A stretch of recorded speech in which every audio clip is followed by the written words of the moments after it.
So welcome. I have been super excited not only to hear June present again, because that's always such a treat, but to hear her insights on this truly vexing topic about how do you increase team productivity and yes, our current state, but also on what follows. I think we've all witnessed a bit of fatigue in ourselves and with those with whom we work. So how do we keep folks energized and productive?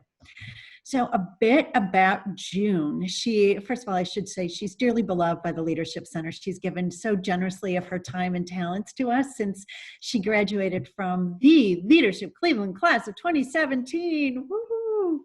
And has done workshops for us as a team and most definitely has made us stronger. So we're always grateful for that, June. This is, I guess, her encore career almost, although it's the first step in the culmination of what has been an amazing leadership career in the United States Coast Guard, where she served for 35 years. She was the first enlisted woman to rise to the rank of Rear Admiral. She was the first woman to serve as military advisor to the Secretary of Homeland Security. And if you've ever had the opportunity to see some of her photos, she was the third woman to serve as military aide to President Clinton, and it's just super cool to see her walking alongside him. So she continues her leadership as serving with Heather Stoll as president of the Leadership Cleveland class of 2017, and Heather is with us here today as well. So June, welcome and thank you. I'll turn it over to you. Well, thank you everyone for joining. I'm so excited. I have some slides. We're going to have a discussion about leading beyond the curve. I'm hoping to get through my presentation with about 10 or 15 minutes for discussion, because I think the most important part about leading beyond the curve is gathering the collective wisdom of everybody who's on the call today. So I'll kind of tee it up with some baseline information, and then I hope to have a robust discussion afterwards. So I'll share my screen. First, I want to put a quick shout out. This is a cartoon I came across. When I was a kid, I wanted to be a superhero. And the other person getting into the scrubs and says, and you became one. So this is just a special shout out to all of those who are making our world possible, between the healthcare workers, the truck drivers, the people in the grocery stores. So thank you to each and every one of you. And I would encourage you, when I go to the grocery store, I thank absolutely every single person working in the grocery store that I come across. And I hope that that can become a Leadership Cleveland thing, because some people, that may be the only person they talk to, or, you know, if you run across somebody. So anyway, we of course are in this storm. We are in a storm all together, and some of us are feeling different feelings. So some of us are feeling pretty good. I actually read about one company whose gross income 600 times what it was this time last year, 600 times. So they're like on a cruise, feeling the sunshine, so excited. Others of us are on the rail for a different reason. We are feeling queasy, we're a little seasick, we're not quite sure if our legs are under us or not, we're about ready to just barf. So, and from somebody who gets seasick, I get this picture. And then finally, there's people who are just feeling completely out of it. There are people who have just curled up into a ball. I actually coach some executives. They have not heard from their boss since the shutdown in mid-March. Can you believe that? Your boss has not talked to you at all, phone call, email, since mid-March. Craziness. So those people are definitely curled up in a ball and not sure where to go. So in the military or in crisis management, we call this a VUCA environment, a VUCA environment. And what does VUCA stand for? It's volatile. You have to react quickly to changes. So just like as if you were in a lightning storm, you'd be darting back and forth. It's volatile. It's uncertain. You're not sure what you're diving into and whether or not that's going to work.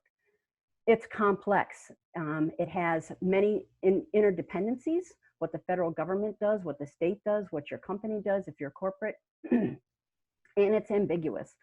All of us, I think, for the most part, are outside of our normal expertise. And so that's a VUCA environment. The role of a leader in a VUCA environment is to really bring clarity. Bring clarity. And the more unclear the picture is, the more leadership needs to take a strong role. What do I mean by that? You cannot motivate yourself out of a VUCA event. So it may sound funny from a motivational speaker. What I'm telling people, do not motivate people. You need to lead people. You need to take a strong hand on the tiller. That's not saying that motivation is not secondary, because you still need people to row the boat and you still need the energy and momentum behind, but you have to take the direction. Where is the direction going? And that's the best way to work through this VUCA event that all of us are in. I'm going to talk about 3 different environments as we're leading beyond the curve. I'm going to first talk about how we're going to lead ourselves and ideas for leading yourself, ideas for leading our teams, and ideas and strategies for leading the community. So first, let's talk about leading self. As a motivational speaker and somebody who does a lot of work with individuals, I think the most important thing is to really talk about and recognize how biologically your brain works in a stressful environment. We want to be in this prefrontal cortex. We want to be in this rational thinking, creativity, inspiration. It's a VUCA event. What we need to do is start thinking outside the box. What else could we be doing? How could we be making money from home? All of these things, you need to be in this creative, intuition, inspired space within your brain. The problem is when you're in a stressed out event, your amygdala takes over. The amygdala is a very almond, about an almond shape. It's in the center of your brain, and it's where fear lives. It's where your flight or fight lives. Your amygdala hijacks your prefrontal cortex, no matter what. No matter what. So can we unshare, Nick? I just want to take another quick poll. How many of you have ever been in a movie theater? So think of yourself in a movie theater and somebody jumps out at you, or the shark comes out of the boat, or somebody jumps and you've like gone back or had some visceral. Anybody in a movie theater ever done that? Okay, so your rational mind is saying, I'm in a movie theater. I'm in Cleveland. It's a projection. That thing cannot hurt me. It's a picture, right? And yet you still respond. Well, that is your amygdala taking over. And so each of us have actually experienced that. Go back to my slides here. When I attended the National Preparedness Leadership Initiative at Harvard, we were, so it's a class of folks who specialize in training during mass crisis events and meta leadership. And what they refer to this amygdala taking over is going to the basement. You're going to your emotional basement. Now, this is a biological fact. You cannot stop your brain from going to the basement. If somebody jumps out at you right now, if somebody busts through your door with a knife and screams at you, you cannot not go to the basement. It's a biological fact. It's that flight, fear, or freeze. But what are some strategies that we can do, or what happens when we go to the basement? So let me give you a real world example. So this is my family. My mother-in-law, Jean, moved in with us about 3 years ago. This is my husband and my daughter on the other side. And I was up in the bedroom and my husband goes, June, can you come down here? I can't get a pulse and I can't wake up my mother. So I immediately went to the basement, right? I don't even remember touching a stair going from my bedroom down to the kitchen. And here's my mother-in-law. She's slumped over at the breakfast table. And Tim says, what do we do? And I'm like, what do we do? Now, I've been trained since I was 8 years old how to do CPR. My husband went 20 years in the Coast Guard, knows how to do first aid and CPR, and both of us are in the basement. We are totally in the basement. And as soon as he said, what do we do? It clicked in because my CPR training is, what do we do? And then they said, quick, kneel down, put the person prone out. And so I just went into the normal mode. That triggered me back into my training. And he said, what do I do? And I said, call 911, get 911 on the phone. He was deep into the basement. If you can imagine, you've never seen your mother this way before. So of course we proned her out. And of course, as soon as we did that, she came back too, because I'm thinking I'm doing CPR on my mother-in-law. So it all had a very happy ending, but you can see very quickly how even the most trained people go to the basement. Let me give you another operational example. When I was a junior officer, Mike can attest to this, Mike Parks, we were in a go fast situation where it's one boat over another, just like a speeding cars, it's speeding boats. This one boat went to a small uninhabited island and beached itself. The 4 guys got out and ran into the tree line. And I'm like, oh, now what do we do? So we beached our boat and started running up the beach. They come running out of the tree line, and 30 like villagers come running out of the tree line at us with machetes. Like, holy shit, right? Anytime you have that kind of reaction, holy crap. I called back to the boat and I'm like, oh my gosh, there's 30 villagers coming at us with machetes. And I'll never forget my operations boss who's on the other phone. He goes, you have a gun. You have a gun. Like, oh crap, they're bringing a knife to a gunfight. I have 8 people on the beach with me, all of us with weapons. You know, where was I? I was in the basement. And as soon as he triggered me to get out of that, how many of us are in the basement and forget that we actually have all of the tools we need right around our waist, or right within reach, or within our families, or within our community? And that was where I had everything I needed right on my tool belt. So that's what some real world examples about going into the basement. So the question is, how do you get yourself out of the basement? Well, one thing to remember is it's not about you. When I saw my mother-in-law passed out, very ashen, no pulse, it was about running into service or getting into service. So perhaps those people who are curled up in a ball in their bed at home, if they started thinking about serving others, it could probably help them get out of the ball, get out of their bed. Look for patterns. As soon as my husband said, what do we do? My training kicked in. So look for patterns or other successes. You know, how many of us have ever been through a pandemic before? None. It's all new. But I've handled crisis before. I was in Deepwater Horizon and the mass casualty at hurricanes and planning. So I looked for patterns of very similar crises. Provide a clear vision, call 911, point to somebody and do that, right? Take action, respond to the feedback. As soon as he called 911, I'm hearing somebody on the phone and I'm taking action and responding to their feedback. Rinse and repeat. Rinse and repeat until you come back out of the basement. It's about leading self. So understanding how your brain works, how deep you go into the basement, how long you stay in the basement is really up to you. And you might need help getting out of the basement, but that's about leading self. Some of you are thinking, this amygdala thing reminds me of, you know, Maslow's hierarchy of needs, right? When you're scared, you're at that first level of, am I safe? So Richard Barrett, some of you have had the opportunity to be with me and do the culture values, but Richard Barrett has really taken the Maslow's and blown it up into personal development and organizational development, and stretched it out into 7 layers. And I won't have time to go through the whole thing, but not surprising, layer 1, of course, is about survival. Am I going to survive? Number 2 is relationships, and then self-esteem. So this is about, am I enough? Do I have enough? All of those in the bottom collectively. Number 4 is about transformation, and I kind of call it maturity. So great example of this, when I was in high school, all of the bad people smoke cigarettes. Right? Some of us remember that, right? Only the bad people, they were out in the corner smoking cigarettes. Well, then when I joined the Coast Guard, guess what? 95% of my workforce smoke cigarettes.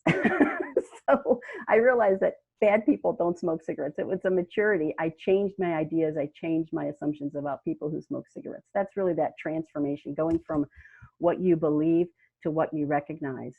Then number 5 is about internal cohesion and teams. And then it's about teams working together to make a difference. And then number 7 is really that global service as a whole. Some folks who have been in this space also break it up into 4 different areas. Physical, you know, am I physically safe? Emotional, relationships, as well as self-esteem. That mental or personal growth piece. And then the spiritual. Now the spiritual is not in a religious sense. It's, does what I do matter? Do I have a sense of service? Am I making a difference? So when we talk about that, as we are leading our teams, we need to understand and appreciate where people are on this spectrum. So think about where people are on this spectrum. And as we're leading teams, we need to lead them differently based on where they are. So one of them, you know, if you are in physical fear, you need to speak to the fear. So if you have a town hall meeting, if you have an all hands event, if you have a Zoom call, Perhaps one of the things, you just say it out loud. Some people may be wondering if you're going to lose your job. We need to speak to, some people are wondering if you're going to speak to it. And what's the answer? Tell the truth. People can handle bad news better than no news. And then again, you can never motivate out of level one. So somebody, for example, just gets diagnosed with cancer. You can't say, we're going to do this together. It's going to be awesome. We can, that is not where they are, right? You need to lead them out of, what's the first step we need to do? How about we go to a doctor? How about you start making strategies and lead them out, not motivating them out? Level one. Level two strategies, speak to the relationship. So something like, hey, I don't have the answers and I'm likely to get it wrong. It's a VUCA event. Whatever I do has some uncertainty. I could take the wrong step and then I'm going to have to correct. And then of course the environment's always changing. And then number two, perhaps something like, I promised our best and brightest are working on it. So if somebody is coming from this emotional piece, where are they? I promise, and then speak to that relationship piece. Level four, speak to the team. If folks are already transitioned out and they're coming together, coalescing as a team, how about we celebrate the progress? So where this, I reminded of a company that's that used to be making jerseys for the baseball teams, and they pivoted, and now they're making masks using the same bolts of cloth. So they've pivoted. Recognize that team effort. Solicit experts. So we know of the ventilator company that was making 1 or 2 ventilators a month. Well, they had GM come in and people who are used to mass producing, and they then started mass producing ventilators. So why not bring in an expert for people who are in transition? And then people who are coming from the spiritual, celebrate and recognize their works of accomplishment, the impact that they're having, and that sense of service. And so really where I see this, Marianne, big kudos to you. Look at all of the things that you have pivoted to just in Leadership Cleveland, all of the new programming you've done, really spinning it on a dime. And why not recognize and appreciate that sense of service? So I want to do a quick poll. So as we're thinking of our teams, and if you're an entrepreneur, as you're thinking of yourself, where are you on this spectrum? Are you at the physical, at the emotional, mental? Where is your team, do you think, collectively? So Nick, can you put the poll up?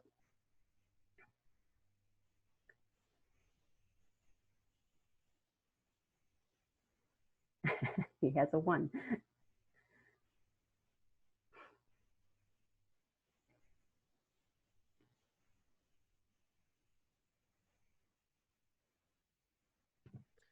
June, it is blocking the poll right now, so we will get it in a minute, I promise you.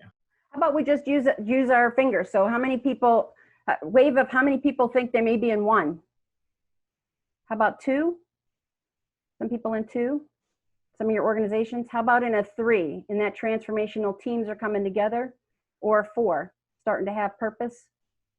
Oh, great. Wow, that's awesome. Much higher than I had anticipated to be. Great. So that's how we want to think about as we start to lead our teams. Let's talk about leading community. And when we talk about leading community, I'm thinking of talking outside of your normal team. So you might be leading your customers, you might be leading your suppliers or community leaders, or even leading your competitors. And how do we do that? A VUCA environment demands, in my estimation, VUCA leadership. A VUCA environment demands VUCA leadership. And I'm going to make a different definition of VUCA. For me, VUCA is velocity, unorthodox, collaboration, and agility. VUCA leaders are reliable, they're quick to act, and they follow through. And all of that ingredients results equals positive momentum. Even if it's not the right step, just taking action itself and staying in action is so important as we're in this VUCA environment. You need to bring across a VUCA leadership of velocity. Next is unorthodox thinking. VUCA leaders invest in teams and they keep the teams engaged because that's where innovation happens. So I'm sure Marianne didn't think of all of these programmings all by herself. I'm sure that she invested in teams and figuring out how can we innovate, how can we do something different, how can we still serve the community, but all at a distance. And Marianne, I'd love to hear at the end of this how that collaboration worked, because I think this unorthodox thinking you're living kind of every day. And then collaboration. VUCA leaders are transparent with their information, both what's communicated to them and what they're receiving out, because all of that gains that mutual trust. And we see that in the coalitions of the states, the governors that are coming together, right? These coalitions didn't exist before COVID-19. And what about the collaboration of even competitors, right? You see University Hospital and Cleveland Clinic coming together and sponsoring a commercial and, you know, about how to wash your hands. Well, they're competitors, but here they are in collaboration. And then finally, agility. Clarity of purpose and giving clear direction empowers other people. So VUCA leaders provide clarity of purpose and clear direction. Nick, if you could throw that link in the chat, I'd ask each of you, I'm going to show you a quick 1 minute, 15-second video. I'd ask you to watch it and then come back.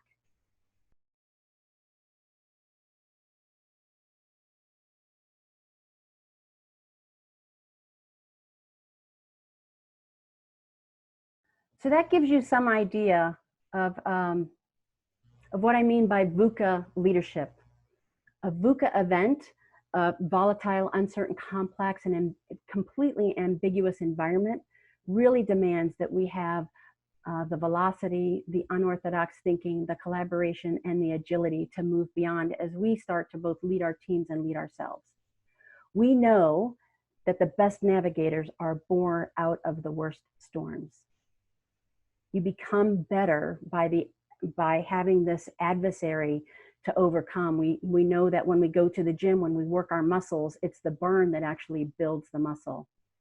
And so as we start to lead beyond the curve, we need to be cognizant of leading ourselves, and including that biological function about going to the basement and then bringing yourself out of the basement or bringing others out of the basement, leading your teams and leading the community. Because at the end of it, let's not wait for this storm to pass. Let's learn to dance in the rain. And so what I'd like to do with that is open it up. I think we have some time to open it up for questions and really talk about how your workforce is managing, or if you have a question about, hey, this is a particular stumbling block within my workforce, let's have that dialogue. So Marianne, if I could ask you first to maybe start us off with some of the strategies you used very early about how you pivoted and started to change Leadership Cleveland to serve others. Thanks, June. I think I made the first decision, and I think everything else kind of progressed from that, in that we were not going to cease delivering any of our programs, and that I tasked the program directors with finding new ways to deliver the content that met the current need, but still reach the goals with each of the programs. And then I posed two questions to the teams. How can we deliver what we do in a better way? And what can we add to the community now? What new programming can we develop now? And then thinking to the future, what are we going to need to do differently in 3, 4, 5, 6 months to still be in a position to serve and to still be relevant? So they divided into their teams and sub-teams and came up with just amazing ideas that the result is what you see in the programming Monday through Thursday at noon, and all of our programs still being offered virtually. So I think once they had permission to go forward, and it wasn't going to be perfect, it was going to be far from perfect, but it was going to be the best that we could do. And then of course we take our cues from everyone. As long as people keep coming and we feel like we're providing benefit, we'll keep going forward. So thanks for the question. Awesome. Nick, do you want to look at chat, or does anybody else have questions? Yeah, I would say if folks have questions, please go ahead and put them in the chat. We're happy to get to them. But June, I did have a couple come in while you were presenting that I'll kick us off with. So the first question is, and this is a great Cleveland tie, that former football coach and JCU grad Don Shula just passed away. And he has a quote that says, "I can't think of a better way to lead than by example." And so we're curious what you think of that quote, if you agree, and how that fits into this environment. Yeah, so I think one of the greatest challenges is people always follow your actions and not your words. right? So if you can say, you know, I'm an honest person, and then they watch you, you know, not give $5 back, or find $5 on the, you know, on the ground, and not pay that forward, they'll always follow your action. So I completely agree with that. As a leader, I think that is magnified. So it's almost like as if you're looking through binoculars. People are looking at you through binoculars, and you are right here, and everything you do is under the microscope. And so it not only has to be purposeful, but it has to be overt. So almost like, you know, whenever you're like on TV, they say, you know, I don't know if Claudia's on, Carla's on with us. Carla used to be a TV personality, but, you know, whether you're in theater or something, right? If you're in theater, you know, the dancers are their full hand motions. It has to be magnified. And I would say that as a leader, what you want your team to follow has to be magnified. That's great. Thank you. We had another question come in, since we're in this virtual environment, that once we get past the survival level, we're working with folks' emotions, and that it's sometimes difficult to take the person's temperature emotionally in a virtual environment. So how, as a leader, are we able to do that when we're only connecting virtually? Well, I think checking in, other than just virtually, maybe one-on-one, helps you do that. I think the other thing is to recognize, just because you check in with somebody today, if I check in with Marianne today, tonight she could find out that she's tested positive for COVID. She's going to go to the basement, right? And then try to come back out, or somebody who's close to you, right? If you find out you're in a car accident, you're going to go to the basement. Anytime you've heard yourself go, holy crap, or, you know, some other expletive come out of your mouth, know that you're in the basement at that exact moment. And then how do you do that? So I think it's going to be just a regular check-in. That's the only way I think you're going to be able to do that. There are going to be people who are going to put a facade up. I'm done with Zoom. I'm tired. I'm fine. I'm fine, right? And in my house, my daughter will tell you, that is the 4-letter F word, fine. So you are not fine, stop. You know, a C on your test is not fine.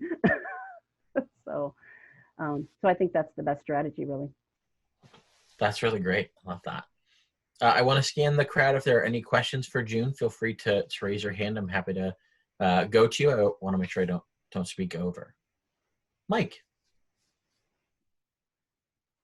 Thanks, Nick. Hey, June, great talk. No surprise, though, for some of us that know you so well. So great job. One comment about the, yeah, I would agree. Big time applause round for June. The comment about the levels, I think that it might be a misnomer to think that we can, that we actually graduate into levels. I think it is a constant, you know, movement between the levels, both individually and corporately. Mm-hmm. And recognizing that, you know, when we might be operating as a leader at, maybe we think we're at the spiritual level, moving transformationally, and we're all there. But if other people are down at the base needs, worried that, does that mean they're out of a job? Then I think we have to be very mindful as leaders that is really a state of flux. So it's good to be aware, but never take for granted that we're actually in or everyone is in the same place. Right.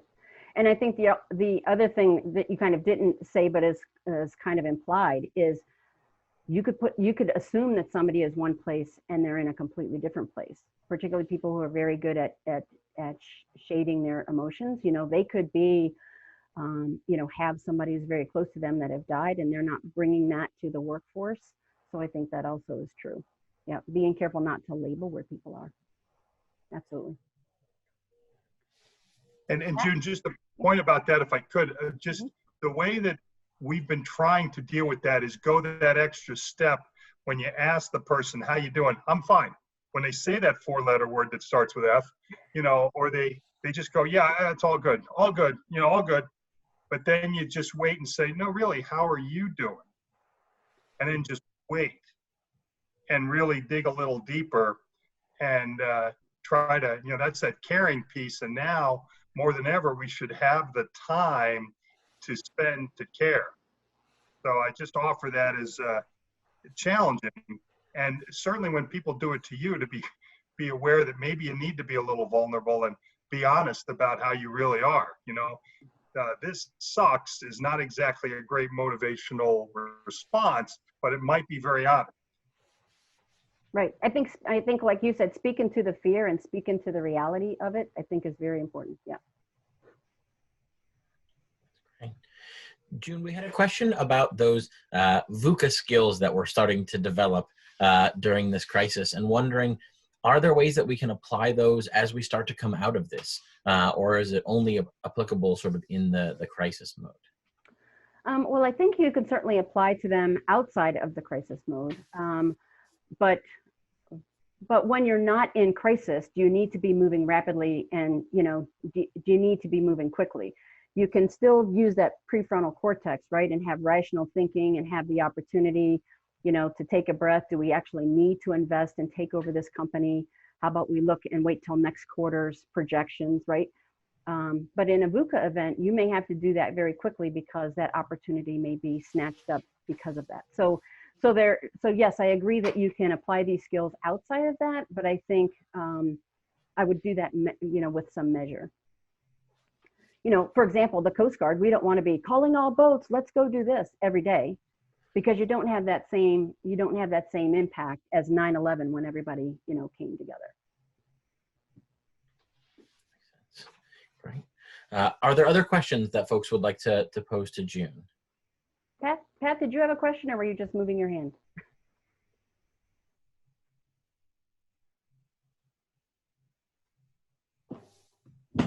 I have 1,000 questions for you. This was great. And I just caught the one thing you said in the beginning that I don't know if you're kidding, but this would certainly show how you climb out of a basement. Do you actually get seasick? Oh, yes. I absolutely. Oh my God. Yeah. Isn't that crazy? That's snaking out of your basement and overcoming your fear, huh? Right. I've been captain of 2 ships and get horribly seasick. So it's like the best weight loss ever is to go at sea when you get seasick, because you can't eat anything but crackers for about, 2 or 3 weeks. It's awesome. Wow. That's great. June, we had a couple come in chat. One was about how you as an individual, how do we know if we're going back down to the basement, even if we feel like we've made great progress? Are there warning signs? How do we as individuals see that? Well, I would say, again, it's that sense of dread, or if you start to lose your energy, really kind of, think about your body and listen to your body. And if you're like, I just can't get out of bed, you're likely in the basement. It's either very low energy or out of the basement. And then the question, the way I do it for me, because I have very strong sense of service, for me is, I'm getting out of bed to serve somebody today. And then that kind of motivates me to get, out of the basement. But that's probably the biggest red flag is, where is your energy level? That's great. All right, we had another one come in. Oh, excuse me.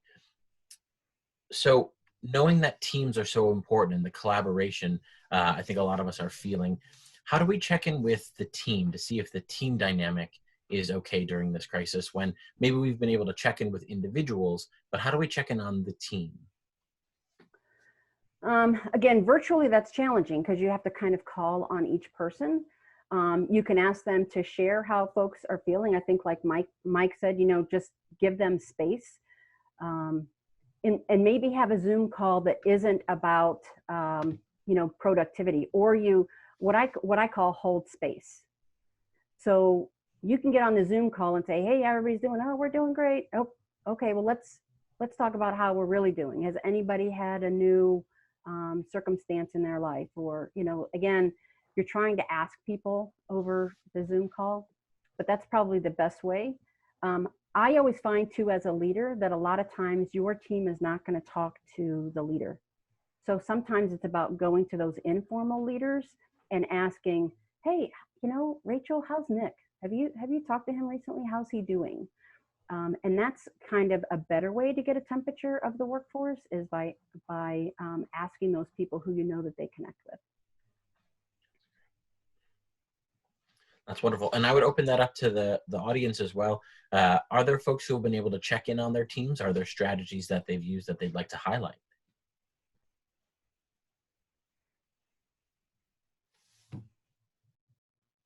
That's okay if no. I don't want to put anyone on the spot. Hi, Nick. This is Heather Schmidt. I'll share, what I've done with my team is, of course, there's our extroverts and our introverts, and all my introverts had their video off. And so it was one of those, okay, for at least the first 5 minutes of the meeting, you have to have the video on. And it was just my way of seeing their appearance. If they're in the same sweatshirt every day, we might want to check in on them a little bit more, but just a matter of being able to see their faces. It's funny, as we all get used to wearing masks and whatnot, we're going to be challenged to find a whole different way to communicate. I think we're going to all start talking with our eyeballs or something like that. But I think that requiring that video where it's possible, at least with some regularity, does help as far as getting just a quick check-in on their facial expressions and what have you. I also find a good strategy to start a meeting is to start with an attitude of gratitude. Those who have been in my presentations know that I always start with an attitude of gratitude because it just raises the energy level, and everybody has to, what are you grateful for today?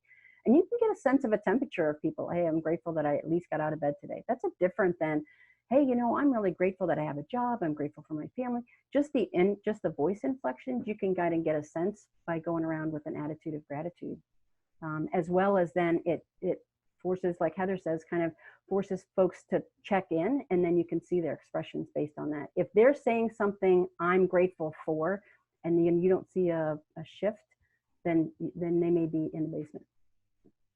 Somebody else. Everyone on meetings, I've asked team members just show us bring their pet to the meeting or to the screen, or a baby to the screen, and everyone loves to talk about their pets and their babies, so it does drive some interaction.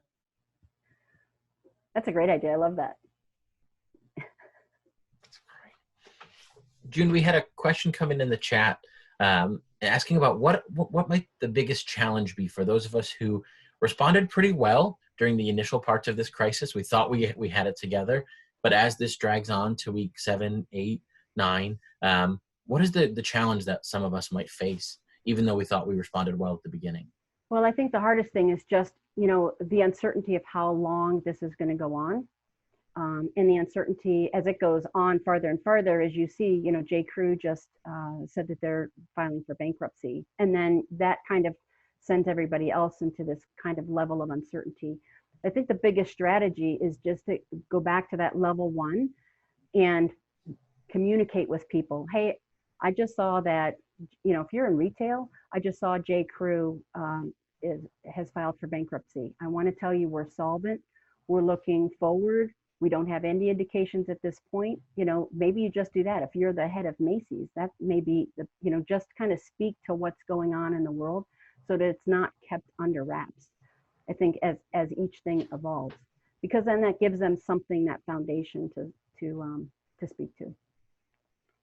That's wonderful. I thought Andrew?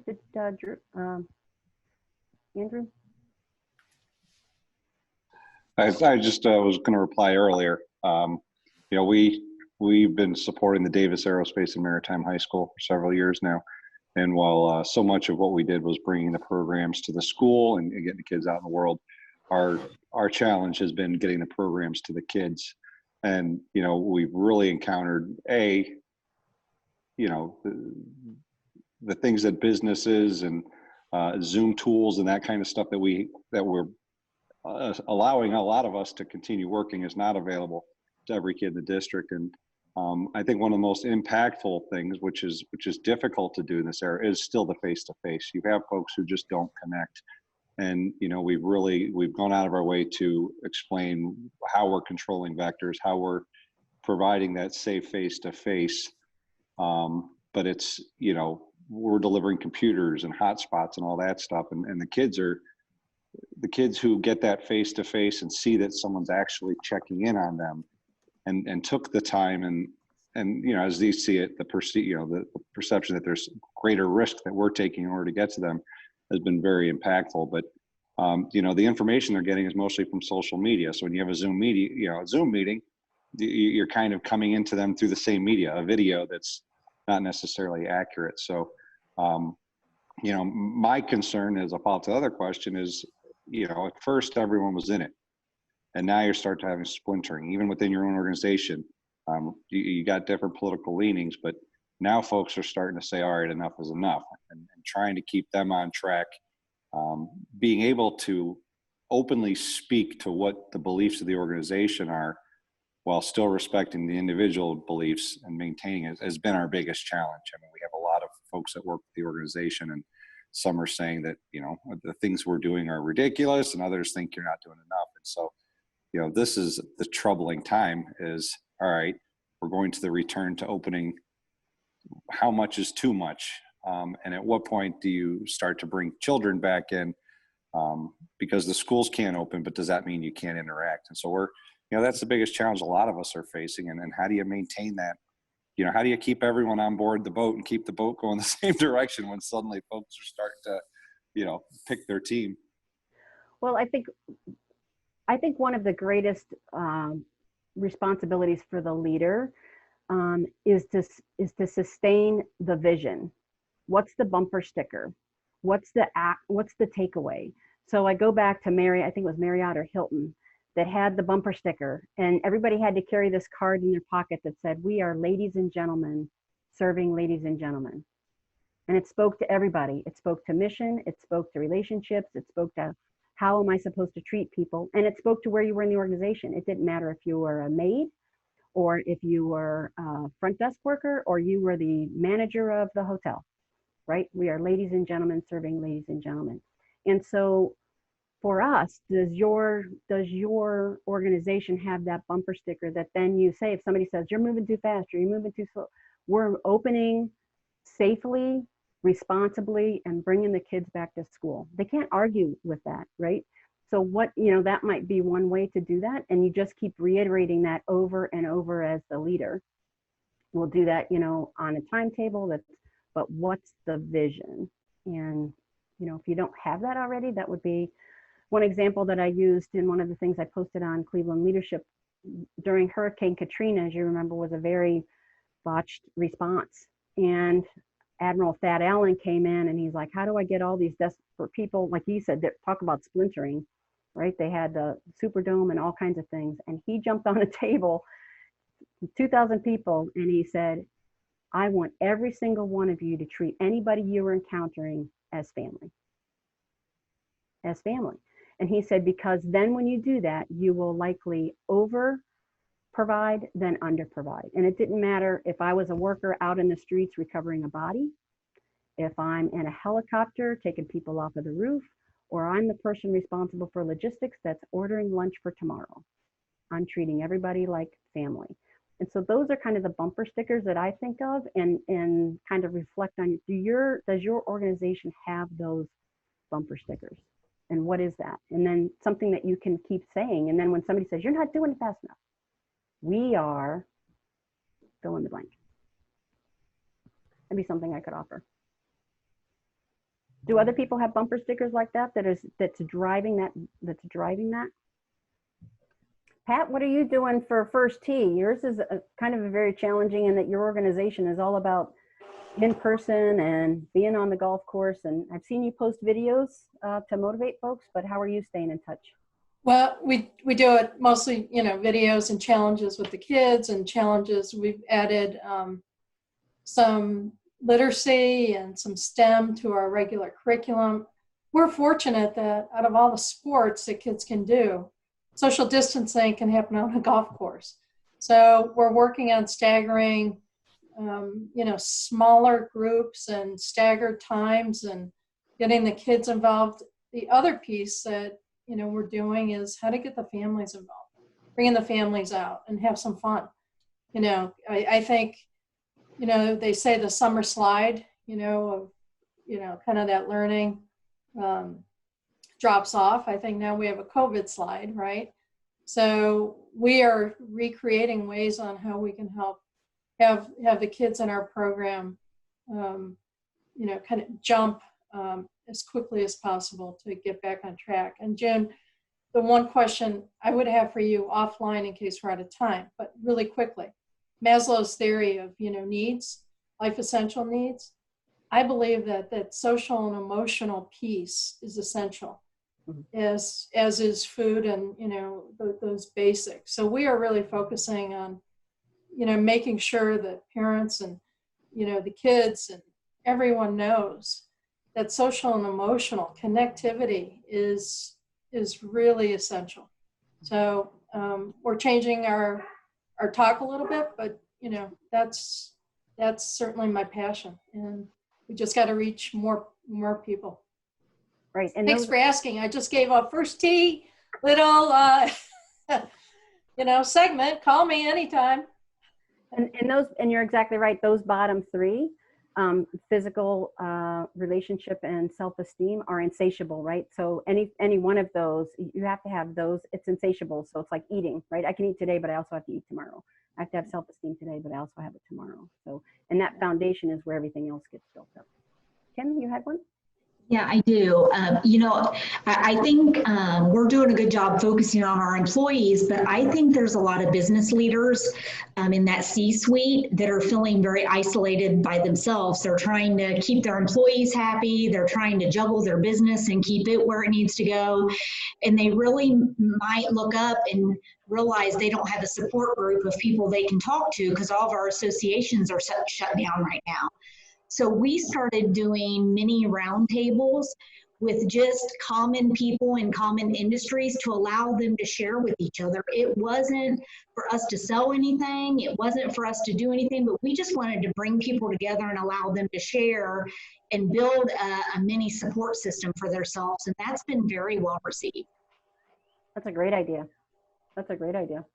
That's where that collaboration piece comes together, even with your competitors. Yeah. So I don't want to cut off the conversation because it's great, but we are at time. So June, thank you so much for sharing with us today. Big round of applause. And I'm going to turn it over to Marianne to lead us out. Marianne? Thanks so much, Nick. And June, yes, thank you so much. As you know, we are sticklers for time, and there was so much energy and great thoughts to share that we kind of blew right past. So you're making us break all our rules left and right. Thank you. For those of you who may not know, June is, yes, a motivational speaker. She's been keynote at, dozens of national conferences. And she also does amazing workshops for your leadership, for your organization, and for teams. And as I said earlier, we've been the beneficiaries of those. So thank you, June.